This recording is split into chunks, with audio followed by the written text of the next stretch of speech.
Vamos a dibujar un toro que se apoya en un plano inclinado. Vamos a poner, por ejemplo, a 35 grados. Entonces vamos a hacer que el plano inclinado pues lo dibujamos, por ejemplo, en un perfil. Dibujamos una línea horizontal y cogemos, si esto es 45 grados, pues más o menos 35 grados podría estar por aquí. Entonces el toro, dibujamos la caja donde se inscribe. Vamos a ponerlo aquí. Y ahora hacemos las dos circunferencias. Sabemos que es un objeto de revolución respecto a un eje, una circunferencia que gira en torno a un eje que es coplanaria con él, produce esa figura que tiene forma de donuts.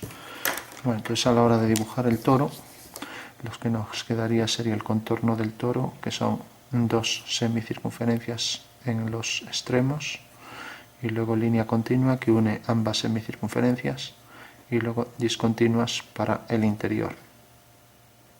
Entonces tenemos el toro que se separa esto del plano del cuadro y marcamos el eje de revolución de la figura, y también vamos a marcar pues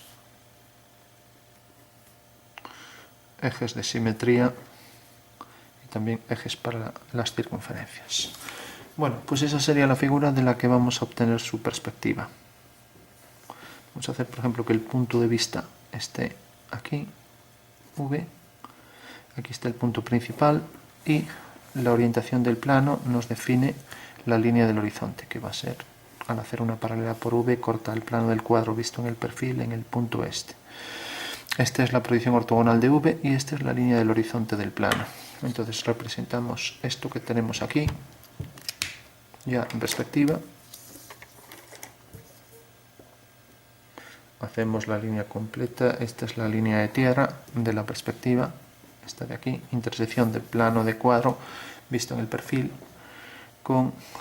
vamos a simular también el espacio, todo esto que estamos dibujando. Entonces, para simular en el espacio, pues tenemos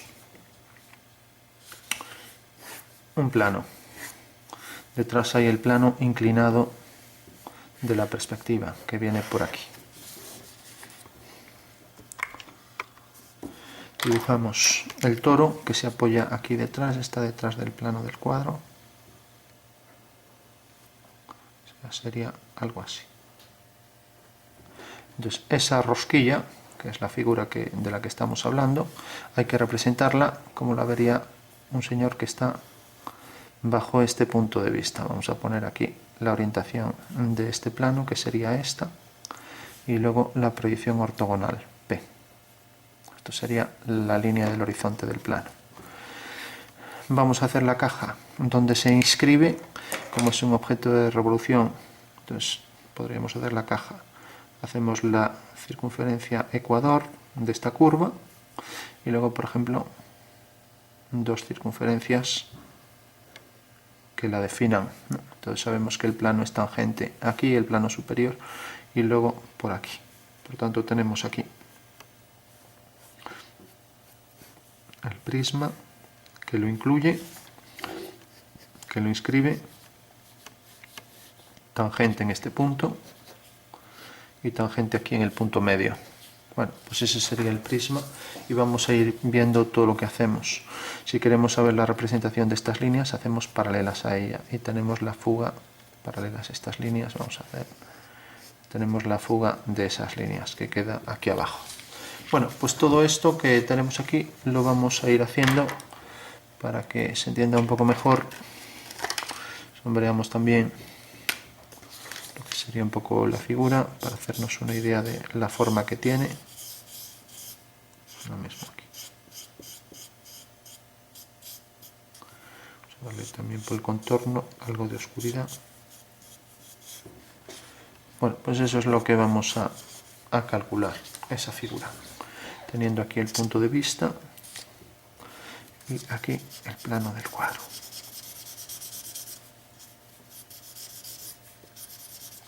Para diferenciarlo de lo que es el plano de atrás, marcamos esta línea entonces y esta. Y luego el plano donde se apoya la figura. Bueno, pues eso es lo que vamos a dibujar. Entonces, la lógica del ejercicio lo vamos a ir explicando en el espacio ahí, pero la tenemos aquí. Entonces tenemos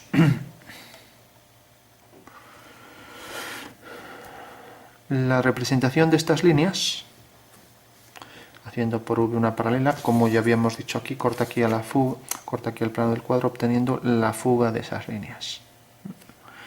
Y ahora vamos a representar aquí la figura. Para eso vamos a proyectar, por ejemplo, el plano, lo vamos a girar, haciendo centro aquí, y pasamos esas distancias aquí abajo. Entonces pasamos aquí mediante un giro esa distancia,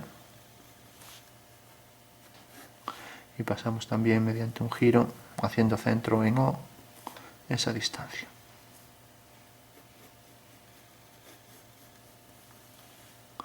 Obteniendo aquí entonces ya las dimensiones de ese prisma. Simplemente pasamos esta medida aquí, no es más que eso, mediante un giro.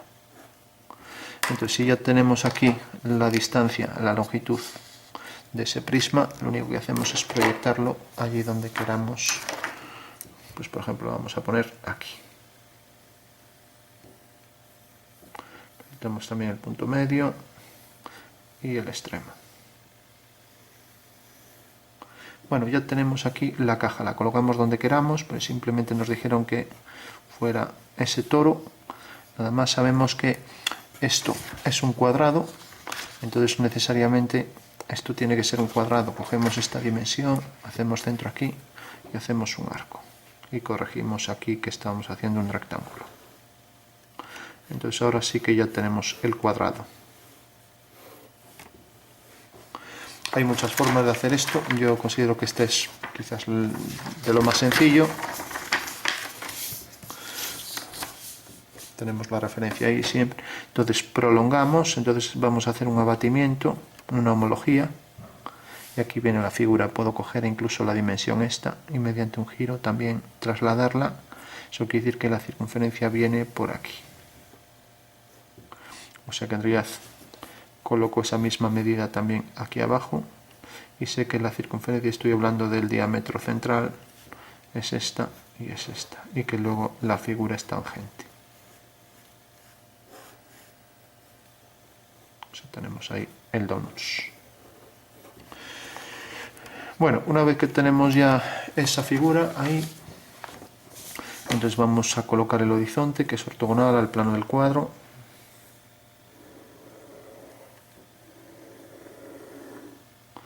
Y vamos a hacer un abatimiento del punto de vista. Entonces, haciendo centro en H, con la distancia HV, hago un arco hasta que me corta al plano del cuadro aquí. Proyecto este punto. Y para que no salga muy distorsionada la figura, vamos a hacer que el punto de vista esté cerca del objeto. Vamos a ponerlo, por ejemplo, por aquí.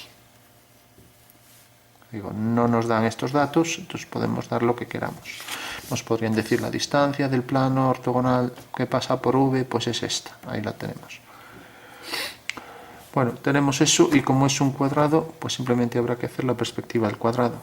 Hago una paralela a la diagonal, que necesariamente será una línea a 45 grados, porque esto está frontal y si lo hubiéramos inclinado sería la perspectiva de un cuadrado oblicuo. Entonces hago por V abatido la paralela a esta línea y obtengo entonces ya el punto de medida de esa línea. La perspectiva de esa línea, para entenderlo mejor, pues será esta.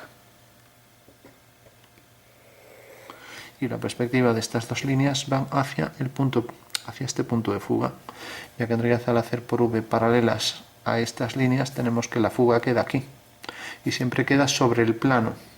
Nos fijamos aquí, haciendo paralelas a estas líneas, pues aquí tenemos la fuga de esas líneas, o sea que esta es la fuga de esas líneas. Llamaremos a esta F1 y a esta, coincidente con el horizonte, F2. Traemos también F1 por aquí, debe quedar sobre esta línea, como vemos aquí haciendo por V una paralela a estas, la fuga queda siempre sobre la recta vertical que pasa por P. Entonces tenemos que P es este punto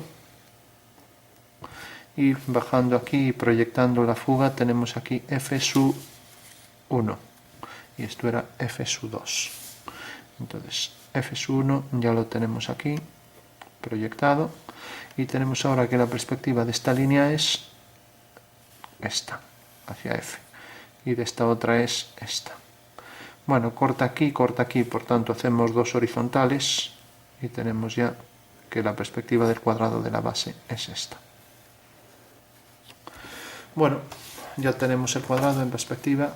Como es de cuadro inclinado no puedo hacer verticales, sino que deben fugar las verticales hacia aquí. Entonces ya alineo F1 con cada uno de los puntos.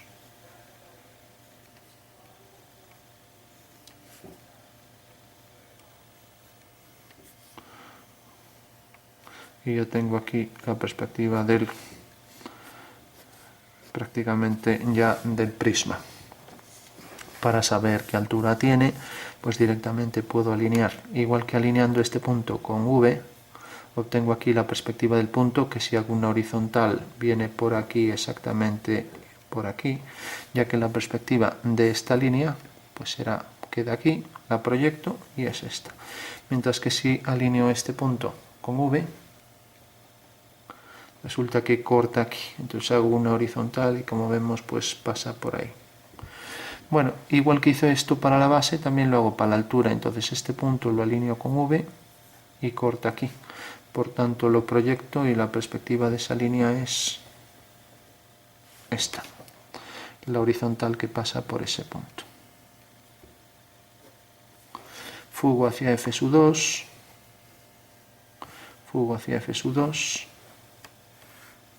y ya tengo ahí la perspectiva de ese prisma sobre un cuadro inclinado.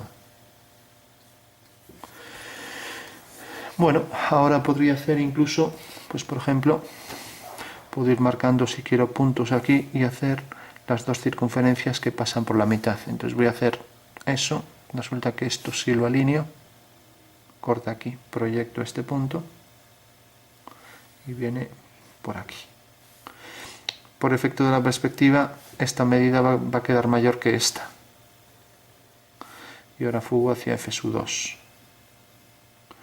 Horizontal y uno este punto con este. Bueno, ya tengo ahí el plano meridiano. Y ahora puedo hacer, por ejemplo, el cuadrilátero. Me interesa el de aquí, el del centro. Entonces, el cuadrado este lo puedo proyectar también hacia F sub 2. Hacia F sub 2. Y ahora esta diagonal corta en estos puntos. Entonces hago la diagonal y corta en este punto y corta en este. Entonces hago horizontal y horizontal. Bueno, tengo aquí el cuadrado ya sobre este plano, pero me interesa pasarlo sobre este plano. Entonces alineo con F sub 1, nos acercamos un poco. Alineo con F sub 1, los 4 puntos esos. Y ahora, pues podría hacerlo de varias formas si quiero. Esta línea que viene por aquí, levanto una vertical que va hacia F sub 1 y donde corte aquí, fugo hacia F sub 2, obteniendo ya aquí este detalle. Lo mismo horizontal, horizontal, y en el punto de corte de este de atrás tengo ya eso. Bueno, si tengo ya el cuadrilátero este, que para no liarnos podemos, aquí sí que esto está, el punto medio sí que lo podemos coger en verdadera forma, ya que si proyectamos esto y lo traemos por aquí, pues esto sigue siendo la mitad. Entonces alineando con F sub 1 aquí arriba vuelve a ser la mitad. Entonces tenemos este punto que es tangente a la circunferencia, está también, y necesariamente corta el cuadrado también en los puntos medios. O sea que la circunferencia pasa por estos dos puntos y la otra por estos dos puntos. Aquí ya no podemos coger el punto medio, ya que por efecto de la lejanía esto se reduce. Entonces lo que tenemos es una diagonal aquí debajo y aquí otra. Hacemos la horizontal y corta aquí y corta aquí. Fugamos hacia F sub 1 y corta aquí y fugamos hacia F sub 1 por aquí y corta aquí. Bueno, tenemos entonces ya la elipse que debe pasar por estos dos puntos y por estos dos. Si quisiera hacerlo con precisión tendría que dibujar la elipse pues, de varias formas. Por ejemplo, podría hacerlo como algo así. O sea, tenemos el cuadrilátero, tenemos las diagonales y tenemos esto. Tenemos esta horizontal. Bueno, como aquí los puntos medios están en verdadera forma, entonces puedo unir esto con esto y esto con la diagonal, obteniendo ahí un punto que no coincide ahí con ese punto. Luego esto con esto y esto con esto. Aquí tengo otro punto. Este punto del medio con este y este con este. Ahí tengo otro. Medio con este y este con este, y ahí tengo otro. De esta forma puedo hacer una elipse que entra tangente por aquí, pasa por este punto, entra tangente por aquí, entra por ahí, tangente, viene por este punto. Bueno, esa sería la técnica. Ahí pues está más grande, aquí difícilmente se va a ver. Si lo pongo en azul no puedo tener el contorno de... Bueno, entonces haríamos eso aquí.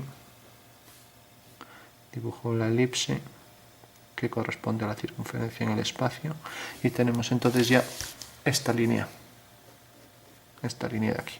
Hacemos también la interior, pues según el mismo método, pasa por estos puntos, estos dos también es la intersección de esta línea con el cuadrado en el espacio, entonces dibujo también esta elipse. Y si tengo ya las dos elipses, pues ya al menos ya sé por dónde va a pasar la figura con bastante precisión. Bueno, ahora lo que haría, la clave es hacer, una vez que tengo esta y esta, pues para que sea preciso el contorno necesitaré hacer esta curva, esta sección que pasa por aquí y esta sección que pasa por aquí. Si de repente tengo esas cuatro curvas, ahora ya me es muy fácil ajustar el contorno. Sabemos que esta es tangente ahí, que es tangente, que esta va a entrar por ahí y que todas estas son tangentes también. Aquí va a ser tangente aquí abajo y aquí también va a ser tangente aquí abajo. Bueno, pues eso es lo que tendría que hacer. Entonces, levantando por aquí una vertical hacia F1 y aquí en este punto pues también hacia F1 y fugando hacia F2, me acerco, y fugando por aquí hacia F2, pues ya tengo aquí el cuadrilátero. Entonces, como también tengo aquí el punto medio, puedo calcularlo, o sea, tengo aquí esta línea y si hago las diagonales aquí, haciendo aquí una horizontal, pues tengo este punto. Bueno, pues aquí hago lo mismo, las dos diagonales y en la intersección hago una horizontal, tengo el punto medio, con lo cual lo puedo elevar. Entonces tengo este punto y este. Eso quiere decir que por aquí pasa otra elipse. Bueno, pues esto que hago yo en esta esquina, habría que hacerlo también aquí. O sea, aquí la vertical, aquí fuga. Ya no hago todas porque si no ya no se distingue nada, pero aquí quedaría otra elipse, aquí tenemos otra. Y aquí pues exactamente lo mismo, o sea, el mismo procedimiento. Corta aquí, tenemos un cuadrilátero. Ahora como ahí ya hay mucha línea, o sea, la clave sería que si tengo el prisma,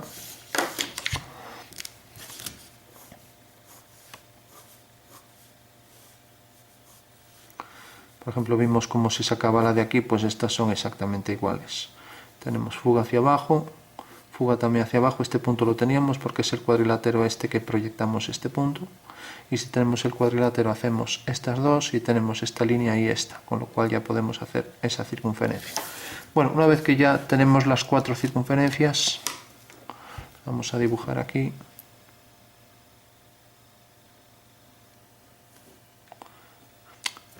Si el cuadrilátero está bien hecho, pues es más fácil que ajuste bien las elipses mediante tangentes. Entonces, lo que habría que hacer al final ya es una curva que sea tangente a esas circunferencias. O cuanto más preciso sea a la hora de hacer las elipses, pues más exacta me va a salir la figura.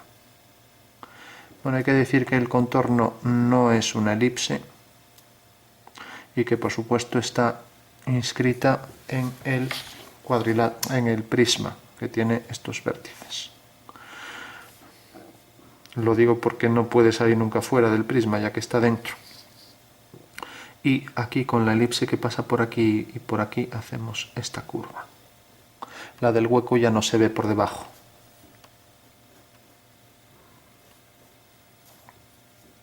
Sí podríamos, si facilitara las cosas, pues por ejemplo, dibujar las líneas de definición. Por ejemplo, esta. Pero siempre con línea más fina que lo que es el mismo objeto. Esta, luego esta, que pasa por este punto que habíamos dicho. Luego por aquí, tangente. Por aquí, tangente, por detrás. Esto pasaba por debajo, a igual distancia por aquí, y está por debajo a igual distancia.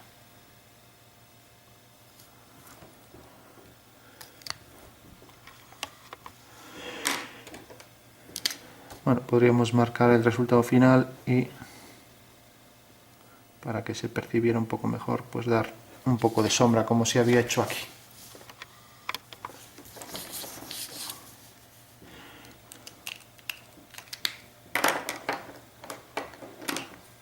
Pues simplemente, pues por lo menos dar aquí un poco el interior y dar por el contorno.